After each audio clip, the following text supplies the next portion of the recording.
I have noticed yet another strange thing, and I'm wondering if you also have noticed. Many societies complain about poverty, about corruption, about unemployment and leadership. Very few people ask a deep question. What if one of the greatest obstacles to prosperity isn't the lack of resources, but the collapse of courage? The courage to tell uncomfortable truths, the courage to challenge broken systems, the courage to innovate when failure is possible, the courage to remain honest when dishonesty appears more profitable, the courage to build what does not yet exist. But perhaps scarcity survives where courage fails. Think about it. Every meaningful advancement in human history begins with someone willing to act beyond fear.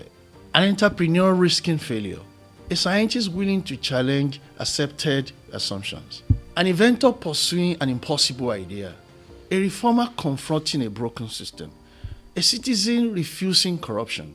Every abundance begins with an act of courage. And yet today, courage appears increasingly scarce. Not because people are weak, but because many modern systems quietly rewards conformity and punishes independent actions. A worker sees wrongdoing, but remains silent to protect his income. A student watches cheating become normal and begins wondering whether honesty still matters. A citizen complains privately about poor leadership. He defends dysfunction because of tribe, religion, party, or social pressure. A young entrepreneur abandons an idea because connection seems more valuable than innovation. And slowly, fear becomes rational. This is how courage collapses, not dramatically, but incrementally. Many people imagine courage as something dramatic, a protest, a confrontation, a revolution. But most courage is much quieter than that. Courage is refusing bribe. Sometimes courage is saying the truth when lie is easier. Sometimes courage is building business even when people expect you to fail. Sometimes courage is questioning an acceptable belief. And sometimes courage is choosing competence over popularity. And perhaps this is why courage matters beyond morality. It matters socially. It matters developmentally. Because innovation requires courage. Investment requires courage. Trust requires courage. Institutional building requires courage. Scientific discovery requires courage. And even cooperation requires courage. Every time human beings choose the future over immediate comfort, they are exercising courage. And when courage disappears, people begin to optimize for safety rather than for possibilities. So idea remains untested, institutions remains unreformed, and talent remains underutilized. Problems remains unchallenged, and opportunity remains underutilized. And eventually, a society can become rich in potential but poor in outcomes. Perhaps this explains something we often see in developing societies. Talent exists, ideas exist, resources exist. Ambition exists, hardworking people exist, yet prosperity remains elusive.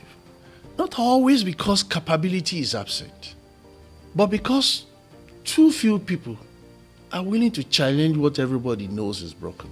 A society does not collapse the day corruption appears. It begins collapse the day honesty becomes dangerous.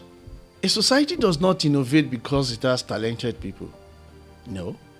It becomes innovative because several people are willing to risk failure in pursuit of something better.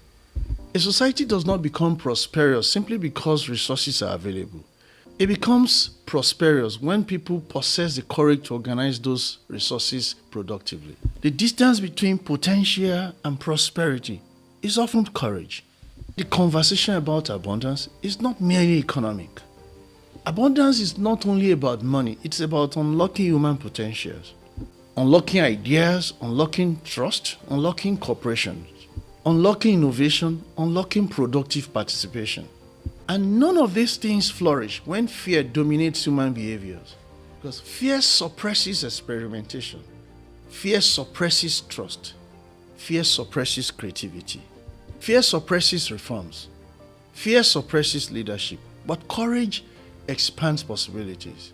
Courage allows societies to imagine a different future. Courage allows innovators to challenge old assumptions. Courage allows institutions to reform. Courage allows citizens to demand better. Courage allows community to cooperate beyond division. This is why the future may belong not merely to societies with talented people, but to societies capable of producing courageous people. People courageous to build, to innovate, to tell the truth, to challenge dysfunction, to cooperate, to trust, and to imagine abundance even before it becomes visible. History shows that societies rarely transform because everyone suddenly agrees. They transform because enough people are willing to act before everyone agrees. One entrepreneur, one teacher, one builder, one reformer, one institutional builder, one innovator, one citizen willing to stand differently. Because courage is contagious too. One act of integrity inspires another. One honest institution restores confidence. One successful innovation inspires imitation. One courageous discussion creates opportunities others cannot previously see. And slowly, the culture begins to shift. Because in the end, the future is not shaped only by intelligence. It is not shaped only by resources. And it's not shaped only by policy. It is also shaped by courage. The courage to build a better society before it fully exists. The courage to pursue abundance before others believe it's possible. Because every abundance begins as an act of courage. I am Segun Oke, the abundance evangelist. We are building together, and thank you for thinking with me.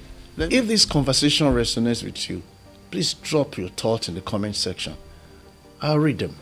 We are building this conversation together, and perhaps unlock the courage to build an abundant Africa. Please like this podcast, subscribe to the channel, and share widely. Thank you. Hope to see you in our next episode.